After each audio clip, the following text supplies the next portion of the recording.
Tutankhamun, one of the most famous characters in all ancient history. The fabulous treasures of his tomb are known the world over. At first glance, Tutankhamun received the perfect burial, dispatched to the afterlife in the sumptuous style befitting a pharaoh. But an international team of Egyptologists is mystified. Tutankhamun's mummy is very peculiar. It's really one of the oddest mummies I've ever seen. Their detective work reveals all is not as it should be. When you look at Tutankhamun's burial, it's really shocking. He may have been young, but they should have been better prepared for his death. When we start to look scientifically at Tutankhamun's treasures, then the legend begins to unravel. The explanation for the mystery may lie in a battle for power worthy of a 21st century thriller.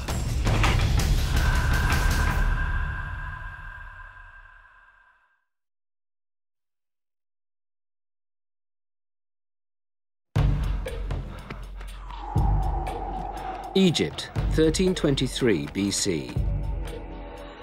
A messenger runs through the desert. He bears shocking news. The young pharaoh, Tutankhamun, is dead. This is the story of one of the most famous tombs in history, and the high-stakes race to succeed the pharaoh buried there. The ancient Egyptians took the burial of their kings very seriously. The pharaoh must be mummified, buried within an impressive sarcophagus, and laid to rest with a full set of grave goods necessary for his journey to the afterlife. This was crucial if the pharaoh was to take his rightful place amongst the gods. If the pharaoh is not there seated next to those deities, he cannot make known to them our needs or make known to us their wishes. In other words, if the pharaoh hasn't ascended into heaven properly, the world as we know it comes to a grinding halt. Catastrophe may befall the kingdom. It means that tomorrow morning the sun won't rise, the moon will not wax and wane, crops will fail, life as we know it is gone, we're dead. It takes time and planning to get every stage of a pharaoh's burial right. Tradition dictates Tut must be mummified in a 70-day process, after which he must be buried. Tut's mummy survives today. Salima Ikram is one of the world's leading experts on the mummy in ancient Egypt. Her close examination of X-rays of Tut reveals the first clues that all was not right in the burial of the boy pharaoh. Tutankhamun's mummy is very peculiar because I've looked at many other royal mummies of the 18th and 19th dynasty, and Tutankhamun's doesn't compare in any way. It looks actually like a very bad quality mummification, which is strange because all the accoutrements that he has in his grave goods are of such a high standard. So why is his mummification so bad? The ancient Egyptians mummified animals as well as humans using similar techniques. Today, she's mummifying a sheep to demonstrate what's so unusual about the mummy of King Tut. The first part of mummification is to remove the internal organs. So for a human being, you have to imagine this is a person lying down, there's a small cut that's made on the left side of the body, and it's very tiny. Now, Tutankhamun was very different from any other 18th dynasty royal mummy we have found because he had a big gash going from his navel all the way to the left side. So that was completely unprecedented. Large abdominal cuts became common in the 26th dynasty, but Tut died over 650 years earlier. First, Ikram removes the internal organs. Okay, can you hold it tight? There's the liver. There it comes. It's very firmly attached. They're very slippery.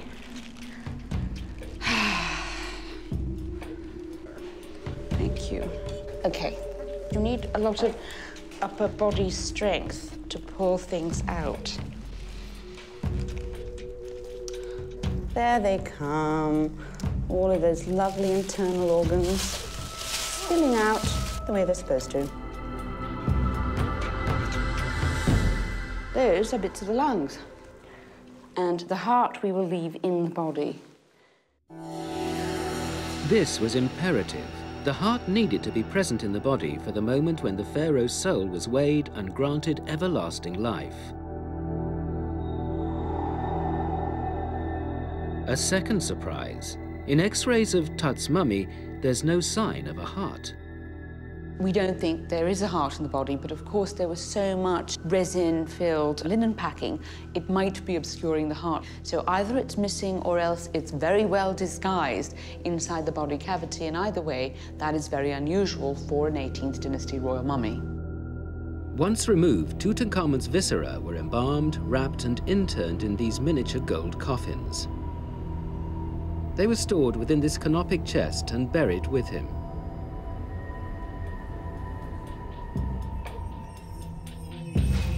After evisceration comes desiccation.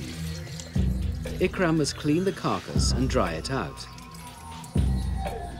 Like the sheep, Tut would have been washed with water and palm wine to disinfect the body.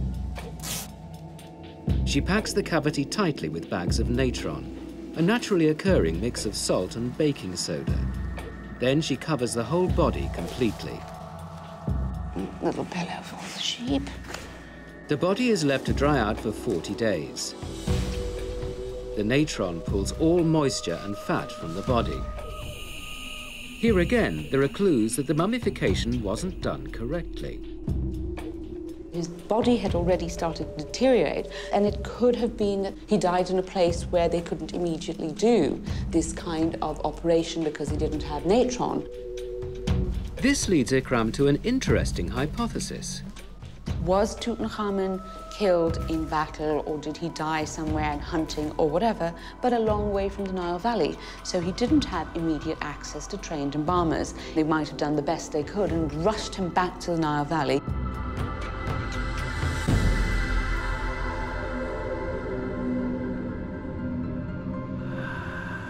But there's another, more sinister explanation for why the early mummification might have been done so incompetently.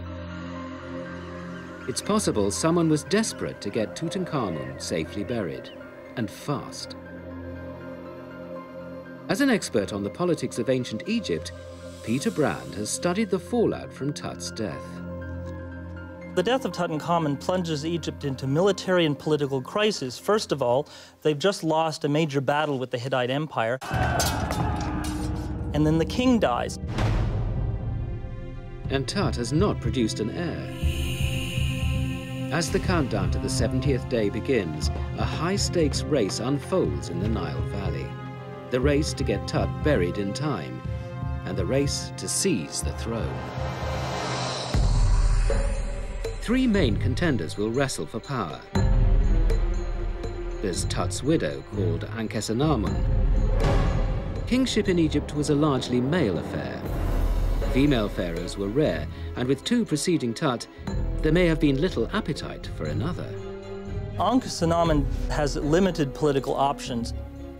The only way she can continue her position is if she could somehow marry the next king. The second contender is Horemheb, the commander-in-chief of the army. Brand investigates his claim to the throne at Horemheb's unused tomb at Saqqara. His most important title as far as his military career is found right here in this wonderful little group of hieroglyphs. There's this funny little sign here that basically means overseer, and then there's a little figure of an Egyptian army soldier holding a bow in his hand, and then there's this bird here and this little hieroglyph here that is a mouth, and this spells out great overseer of the army, in other words, a kind of generalissimo, a supreme military commander of the Egyptian army. And Horemheb's power and influence extends even further. He is also given some very high honorific titles. He's called here the Great One of the Great One and the Big One of the Big Ones. He's called the Deputy of Deputies and the Inspector of Inspectors, all to emphasize that he's really the highest official under the king.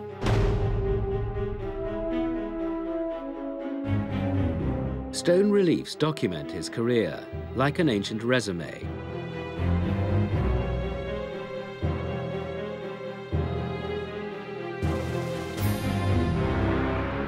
But the most important inscription here lies almost unnoticed in the back of the tomb. And it's this little group of hieroglyphs here, because what this tells us is that he's been appointed the heir apparent to the throne. This means that he is the official heir to Tutankhamun. But Horemheb has a problem. He's out of the country on a military campaign. This leaves the succession open for a third contender, a senior court official named Ai. Now, he's no rank outsider. He's a chamberlain. Therefore, he is well connected politically. Presumably, one of his tasks is to arrange for the burial of his lord Tutankhamun, who's just died, and he could use this to perhaps strengthen his own claims to the throne. With Horemheb away, Ai must move fast. If Ai was actually trying to become king, then it would be in his interest to bury Tut as quick as possible so that he could claim the throne himself. Because in ancient Egypt, whoever buries a pharaoh becomes their heir.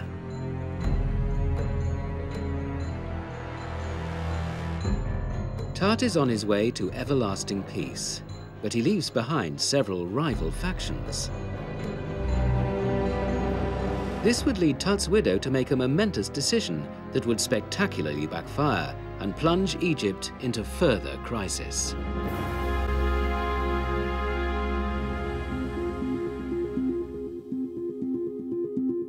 The legendary boy king Tutankhamun is dead. The first stage of his mummification is underway. In the high-stakes battle to succeed him, his chamberlain Ai may now have seen an amazing opportunity to strengthen his claim to the throne. Since 1978, Kent Weeks has mapped all the known and accessible tombs in the Valley of the Kings. The story of Tuts Tomb suggests Ai carried off a remarkable piece of political maneuvering. Weeks remembers the first time he went down into Tut's final resting place. Going into the other tombs, which I had done before visiting Tut, had prepared me to see something grandiose. Thousands of square meters devoted to this most famous ruler of all. This is what he found. A four-roomed tomb that's small, cramped, and unimpressive. You go in there and it really is very deflating. Walls undecorated, chambers barely big enough for half a dozen people to stand in. It was a real shock. Weeks was convinced such an unimpressive tomb was not built for Tut. There must be another tomb, fit for a pharaoh, elsewhere in the valley that Tut had planned for himself. This is the tomb we think might originally have been intended for the burial of Tutankhamun. It may have been a work in progress, but not yet ready to be occupied by him. Tut had ruled for 10 years. Tombs were usually commissioned soon after succession, so it's strange that Tutankhamun's tomb may not have been finished when he died. This is the stuff the Valley of the Kings is made of. It's limestone. Nearly all the stone in Upper Egypt is limestone. It's very soft, it's easy to carve. One could cut a tomb into this with relative ease. Ancient Egyptian graffiti reveals how it was done. It doesn't take much effort. It doesn't take a lot of time. In fact, it's been estimated that a group of, say, 8 workmen could remove 1 cubic meter, about 30 cubic feet of limestone bedrock every day. At this rate, larger tombs would have been cut in around 15 months. The fact Tut had not completed a tomb worthy of a pharaoh during his 10-year reign could be down to a unique set of circumstances. The end of the 18th dynasty is a traumatic time for the Egyptians, with multiple crises hitting them one after the other in quick succession. For a start, Egypt was at war. Tut also had serious problems at home. He ruled as Egypt was recovering from the revolutionary reign of his father. Known as the heretic pharaoh, Akhenaten abandoned the worship of the traditional gods and banished the priests. He established a new cult of the sun god and built a new religious capital, Amarna. This disrupts the Egyptian economy and disturbs the population. When Akhenaten died, the cult died with him. Tut had to work hard to re-establish the traditional religion. He even erected this hieroglyph stela to record what he had done. Weeks believes these distractions could account for Tut's apparently unfinished tomb.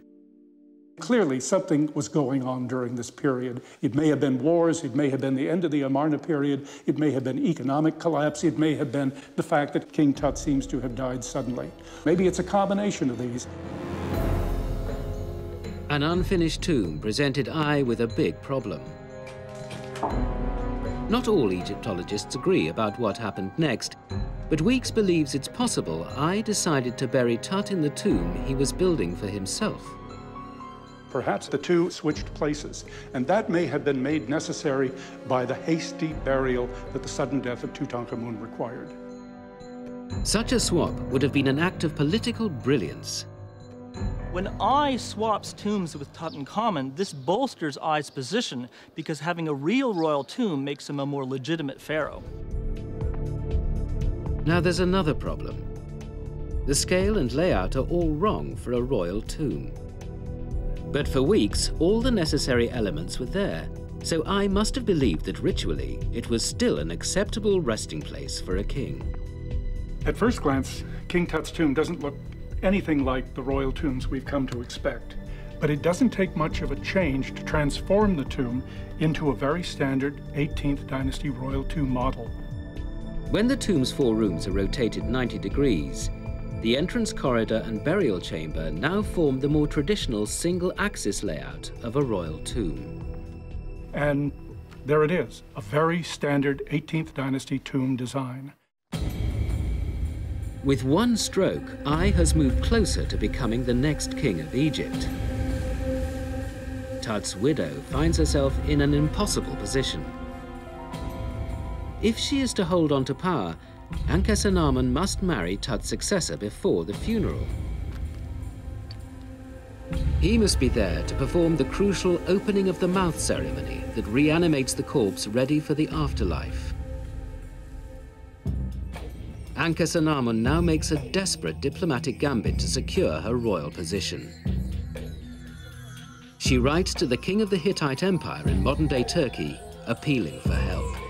This is stranger than fiction. I mean, Tom Clancy couldn't make this stuff up. The Hittites preserve this curious chapter in their archives. Peter Brand has made a detailed study. She basically says, my husband has died and he has no son, but they say that you, the Hittite king, have many sons. Won't you send one of them to me and he will become my husband and he will also become the king of Egypt? It's a dangerous gamble. The letter is sent at a time of foreign policy crisis because the Egyptian empire is fighting with the Hittite empire. Horemheb has the Egyptian army here at the border, and the Egyptians and the Hittites are fighting over this place here in Syria called Kadesh. And a desperate act. The queen says she's afraid, and you have to imagine that she's afraid she'll have to marry a non-royal, perhaps Horemheb or Eye, and she doesn't want this. Time is running out for Tuts Widow. For her gamble to pay off, her letter must arrive before she has to bury her husband.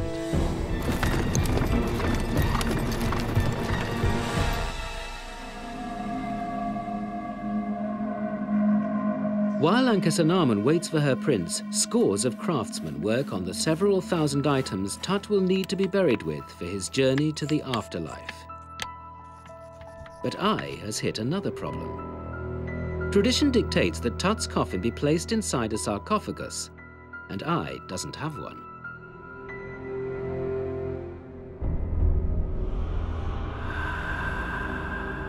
"40 days have passed since Tutankhamun's death. Time is running out. In another 30 days, he will be ready for burial. It takes a long time to melt. Egyptologist Salima Ikram is mummifying a sheep to demonstrate the oddities in King Tut's mummy. Like this sheep, Tut's organs have been removed and his body has dried out. Now Ikram covers the sheep in oil. Tutankhamun would have had the best quality oils, and you use the oils not just because you are doing something that is sacred, but also because it gives some flexibility back to the body. So by oiling Tutankhamun, you could position his arms in the royal pose and make sure that his arms didn't snap off. Next, Ikram seals the body with heated resins, usually frankincense and myrrh. As the body takes on a golden sheen, Pharaoh is transformed from human to divine. But once again, King Tut's mummification is unusual. The quantities of resin used are excessive. Why Tutankhamun had so much resin and oil on him is not very clear. Was it to hide a bad quality mummification? And maybe it was sort of a combination of, I am so sorry we messed up, here, have some extra resin. Or it was also to say, bits are not as they should be, so let's cover it up so no one can actually see this and criticize it. Whatever the reason, the outcome was clear. His body was effectively carbonized.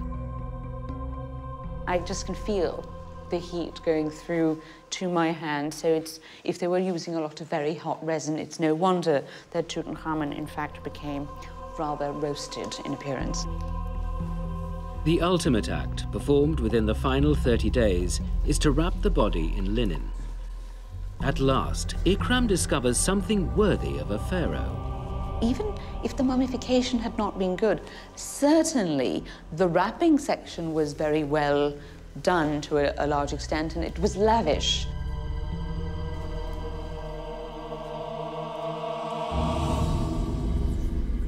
The mummification of the sheep is complete. Tut's mummy will be laid to rest in a magnificent coffin of solid gold. His body is further protected by another 2 coffins, nesting one within the other. The 3 will lie within a stone sarcophagus in his second-hand tomb. By 1450 BC, royal sarcophagi were elaborate and intricately carved. Tut's is quartzite and a work of beauty. But experts Marian, Eaton, Krause and Dennis Stocks have been examining it, and all is not as it seems. Could such an intricate work of art have been produced within the 70-day deadline? The answer may be found here, York Minster, England, the largest Gothic cathedral in Northern Europe. It takes the work of 25 stonemasons and carvers to maintain this building. Today, experimental archaeologist Dennis Stocks has set one of them a challenge.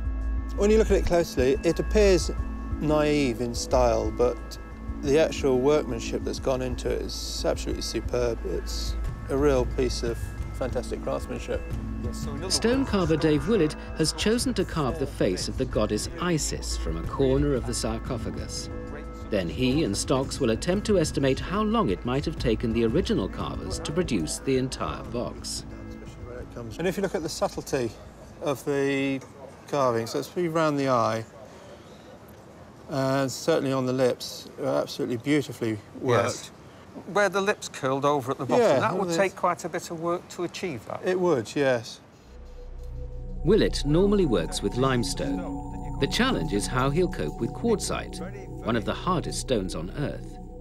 First, he tries one of his modern steel chisels. That's it. Oh, yes. It's fairly efficient. You can shift quite a bit with that. But even so... But it does wear it down pretty quick. Wear it down a little bit, yeah. Next, he tries a chisel made of bronze, a material used by the ancient Egyptians.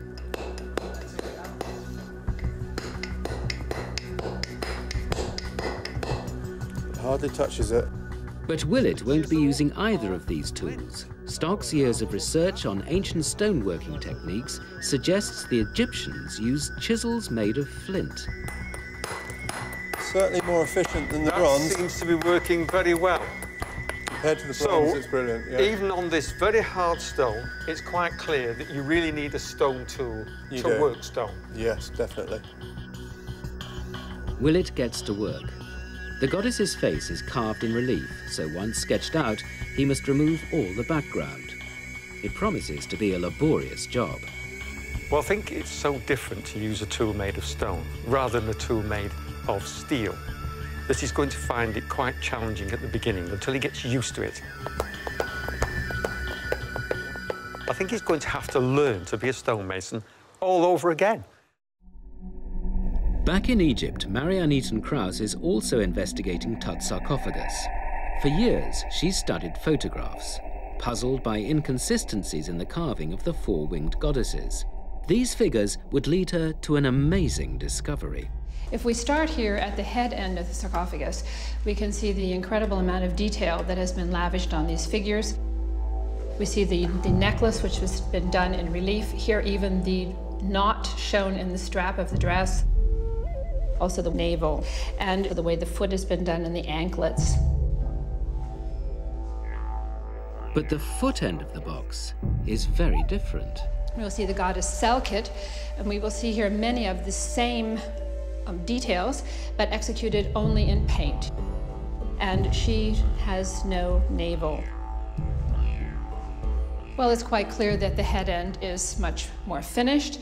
The foot end has only been finished in paint in a rather hurried fashion. Back at York Minster, stone carver Dave Willett is beginning to understand why some parts are more finished than others. It's taken him 50 hours simply to take out the background and shape the face in relief. But he's discovering, too, how the ancient Egyptians may have produced the sarcophagus and what they went through to do it. Using the granite pounders, I think, is how they must have taken out larger areas, because it's so much more efficient than using the flints. But it's incredibly hard work. And they must have been absolutely exhausted and incredibly fit to be doing this all day. Experimental archaeologist Dennis Stocks is trying to estimate how long it might have taken to produce the whole sarcophagus. Before carving even began, his research suggests the ancient Egyptians would have first drilled out the interior of the quartzite block. By using tubular drills of copper, with a bow to turn it, with sand abrasive for the drilling out, and with 3 teams working 8 hours a day, I think it would take about 536 days, which is equal to about 18 months.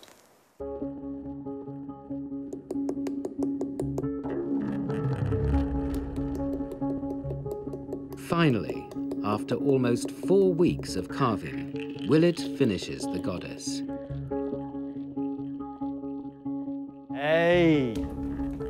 Wow! It stands right out at you, doesn't it? Well, it's a wonderful job. It really is. You know, I think it's amazing that you can produce such a level of detail with such a tiny piece of flint. It is quite incredible, really. When I first started, I thought, no way would flints be able to do this, but it certainly opened my eyes to what skill and craftsmanship they had in ancient Egypt. Using his work as a guide, Willett estimates it would have taken one man almost 6 years to carve the entire sarcophagus. But evidence suggests the box was the work of a team of craftsmen. How many men would you think could work at the same time around the sarcophagus? You could probably get about 8 or 10 round. Well, suppose we say about 10. That'll bring it down to about 8 months. So the sarcophagus could not have been carved in the 70-day deadline. Tut would have needed to have commissioned it before he died. But Eaton Krause's research has led her to think there could be another explanation. I noticed something that was very surprising to me, namely, there were traces of earlier inscriptions. If you look very closely, you will see here is a rounded sign, That was part of one of the Egyptian words for eternity. And here at the bottom, you also see the sign for T, the letter T, and here a line across the bottom. And right beside it, you will see very little bit here of a line. This was originally the register line that continued all the way up here. This suggests the inscriptions for Tut mask earlier hieroglyphs. And the goddess's wings prove to be even more revealing. It's quite clear that the wings are a later addition because there are traces of hieroglyphs here that were in columns that went also up to the top. The wings served a dual purpose for the stonemasons. They hid the original inscriptions, and there was less service to re-inscribe. I would suggest it was a practical solution, that this decision had been taken simply because it was a time saver. Her findings bring her to a dramatic conclusion.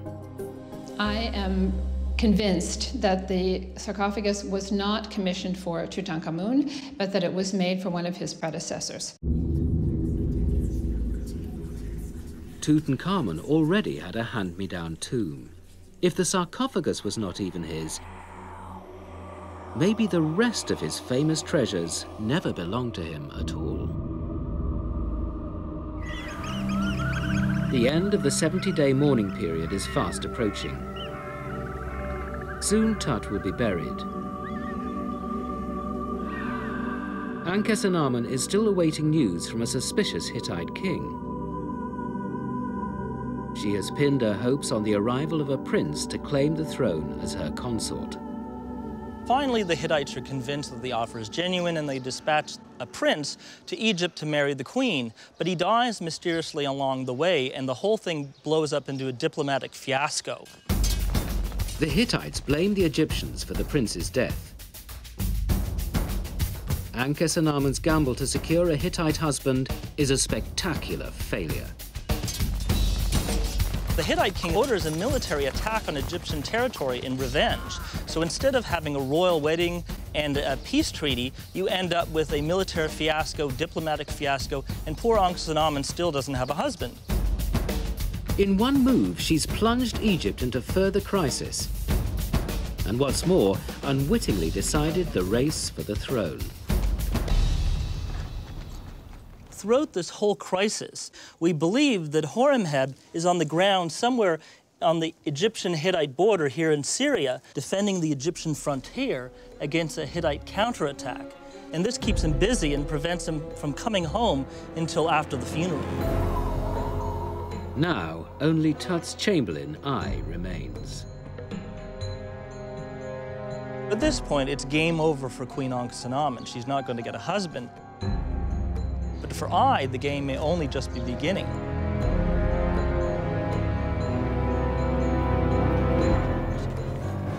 A pharaoh was never buried alone. Ai must lay Tut to rest with the possessions and religious artifacts he needs to guide him to the next world. It must be done properly.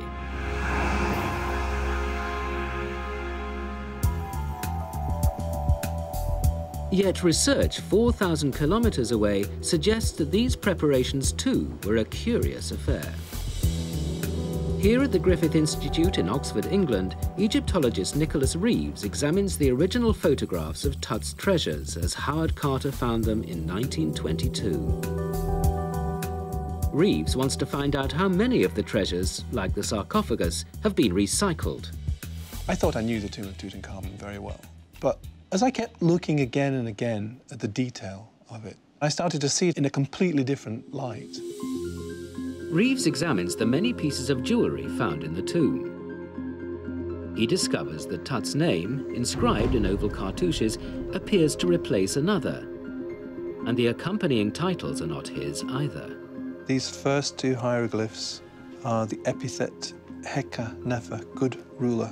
Heka Nefer, it never seems to be an epithet which is used by Tutankhamun himself. The epithets are those of other people, of Akhenaten, in fact.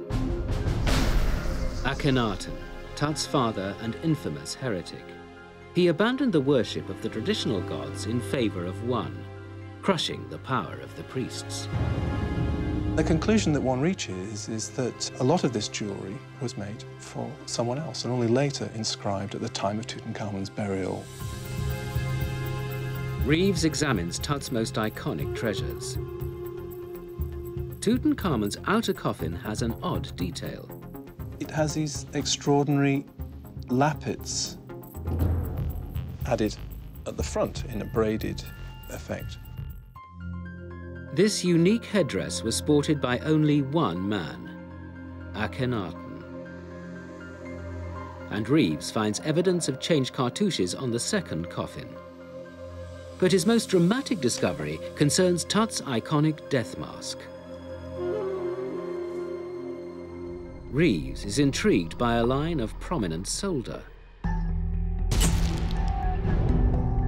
Of course, this might be a manufacturing feature. This is how they produce these things, but I think not. Then he examines what the mask is made of.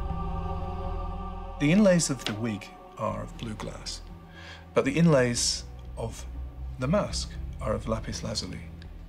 This suggests to me an alteration, an updating of the mask. This leads him to an astonishing conclusion. I think we can be fairly sure that this is the face of Tutankhamun. However, having said that, I don't think that the mask itself was made for Tutankhamun.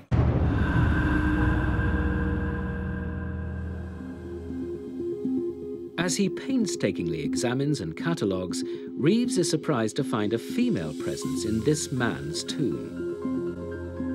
Some of the statues have a definite feminine shape.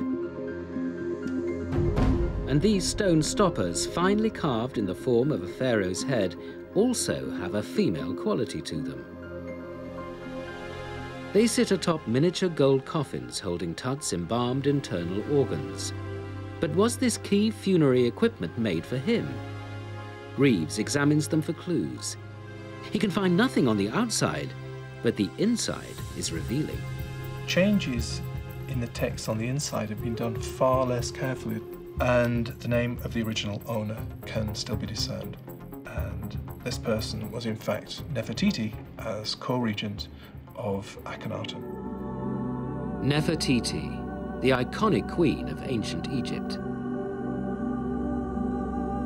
The tomb, it turns out, contained not simply the treasures of Tutankhamun, but those of his father and possibly stepmother. If I was anxious to rush through Tuts Burial, recycling meant he could do it quickly. But there were massive political reasons for this too. The story begins in 1907. Archaeologists digging in the Valley of the Kings discover tomb KV-55. It appears to be a cache of royal human remains and burial equipment. Nicholas Reeves believes these royal remains were brought here from Amarna around the time of Tuts' death. This stuff was simply brought to the Valley of the Kings, piled up in a heap. What was needed for the burial of Tutankhamun was taken out, and what was left was redivided out amongst the original owners.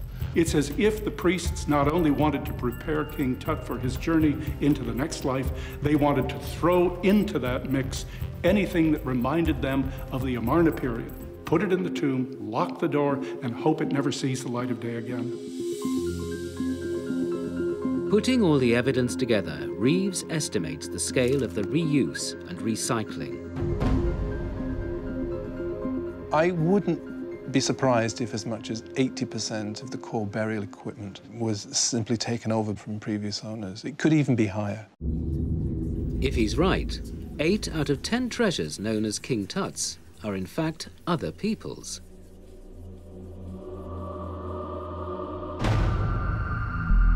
The Egyptian Museum, Cairo. Here, standing in line, are the 4 famous gilded shrines from the tomb. This one is the size of a large SUV. They fascinated Egyptologist Zahi Hawass for years. The shrines are the most amazing artifacts found in the tomb. They protected the mummy. The king is resting in peace. The shrines are part of the magical machinery needed to send Tut on his journey to the afterlife. But yet again, things are not as they should be. Tut's mummy inside its nest of 3 coffins had been placed inside his second-hand stone sarcophagus. Workmen then assembled the first of the 4 shrines around it. They built another 3, fitting one within the other like a giant set of Russian dolls. Made up of 51 pieces, they're decorated with funerary texts and gods. Before the outer shrine, a linen cloth covers a pall frame. Their size would have been a real challenge to the workers. The cramped confines of the underground burial chamber meant when constructed there was no more than a metre to spare on each side. And their only guidance was small hieroglyphs, clearly visible on the second shrine. The signs are in black. It shows how this piece belonged to this part and how this piece belonged to this part. Then the workman will be able to reconstruct the shrine beautifully. Look at this sign and this sign. Again, this sign and this sign. That shows how the workman reconstructed that. It's a monumental task, with some pieces weighing as much as half a ton. Then we can imagine how the workman did all this work inside a very narrow room. That now, when I enter inside the burial chamber, I always think how those people, more than 3,000 years ago, were dedicated to do a marvelous work because they want to be sure that the golden boy has to go with his throne to be a god. The shrines are such a snug fit, it suggests they were made to fit the dimensions of Tut's sarcophagus and burial chamber. But some of the panels feature the sun disk associated with Tut's father, Akhenaten. Back in Oxford, England, Nicholas Reeves reaches his own conclusion. As with everything else, when you start looking closely at the shrines, you discover, here again, everything is not as it should be. Some of the cartouches bearing Tut's name appear to have been changed. I think it's pretty clear that some, if not all, of the shrines of Tutankhamun were made, not for Tutankhamun, but for other kings. It's the final chapter for Ai. The throne is within his grasp, and now, in what may be his boldest act, Ai cements his palace coup. The final treasures are being brought to the Valley of the Kings to be buried with Tutankhamun. We imagine a pharaoh's burial is carried out with great care, but close scrutiny of Tuts reveals this wasn't always the case. The tomb's 4 rooms are stocked with almost 5,500 items, many covered or made of gold. Over 2,000 are jammed into the annex. This smallest room was robbed in antiquity, but Egyptologist Marian Eaton Krause is still able to identify signs of shoddy practice. I believe some items were tossed in, certainly at the very end. And this could be, of course, indicative of a certain amount of haste, wanting to get it over with. Eaton Krause studies Carter's plan of the antechamber as he found it in 1922. This room does appear to have been stocked properly and with care, but she finds evidence of a broken stool hidden amongst the burial goods that suggests wrongdoing. This stool, 3 legs were found here, whereas the seat of the stool and the other leg were placed over here and hidden behind these chariots. It was quite clear that this stool had been torn apart. There were heavy gold bands around the top of the legs. Those are missing.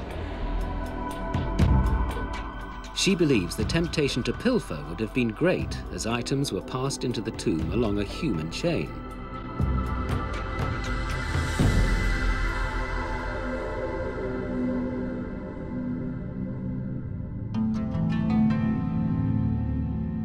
A key feature in any royal tomb are wall paintings, scenes from netherworld texts guiding the dead pharaoh on his journey to the afterlife. This was one thing that couldn't be borrowed. Egyptian art expert Betsy Bryan investigates how it was done. She looks for evidence of Ai's haste to finish the tomb. This small little tomb was a challenge to the people who were set to work here. What's unusual for a royal tomb is that all the painted figures are almost life-size. They're much larger scale than you would have expected for a tomb this tiny. And that's really a reflection of their having very little time to do this. Grander royal tombs with several painted chambers are believed to have taken several months to decorate. But not Tuts. You could do this entire room if you put everybody to work probably in just a couple of days, and not with a lot of people. With time and space at a minimum, the artist cleverly devised a condensed version of Tutankhamun's journey from this world to the next. It's really fascinating that we start this wall and he's in this world where he starts as a mummy and all of a sudden he's walking. And by the time you get to the end of this 20-foot wall, he is in the next world and already become a god. Bryan is in no doubt about the standard of work. I would really have to say that this would rate as sort of mediocre work. It's a little on the sloppy side, to say the least. But one scene stands out to set this tomb apart from any other. In a final, definitive move, one man has seized the throne. The conclusion to this story, forever recorded on the wall of Tut's second-hand tomb. Here what we have is the opening of the mouth ceremony being done by the successor of Tutankhamun, and this is totally unknown, particularly in a royal tomb, and clearly is being done for that successor to make a statement of claim to the throne. There can be no doubt as to the identity of the figure. The cartouche above reveals his name. It is Ai. Ai has overcome his opponents and made himself Pharaoh. There's no question that this is a legitimation statement. This is a way of saying, I am the legal heir, in a way that he could make it as big and splashy as possible. At last, Tut's tomb is finished. The boy king is triumphantly sent on his way to the afterlife. Pharaoh Ai, victor in the race to succeed Tutankhamun, reigned until his death 4 years later. He was buried in the tomb Tut had most likely built for himself. Horemheb finally got the power he was due, becoming pharaoh on Ai's death. Perhaps in a bid to boost his own legitimacy, he systematically destroys almost every trace of Ai and Tutankhamun. And what of his widow, Ankhesenamun? There's some evidence to suggest she married Ai, but she then vanishes from history. I think the whole story of the Tutankhamun succession shows that politics is the ultimate game, and people play for keeps, especially back then. Tutankhamun was not one of Egypt's greatest pharaohs. We're so familiar with him today only because his tomb survived 30 centuries virtually untouched. 21st century detective work has revealed his burial was a rushed job. Reuse and recycling became the order of the day as powerful people competed to claim his vacant throne. Their detective work into this most famous tomb has uncovered something else too. A tantalizing insight into the splendor that was ancient Egypt. If these are the treasures of an insignificant king, what would the intact tomb of a really important king have been like? One can only imagine.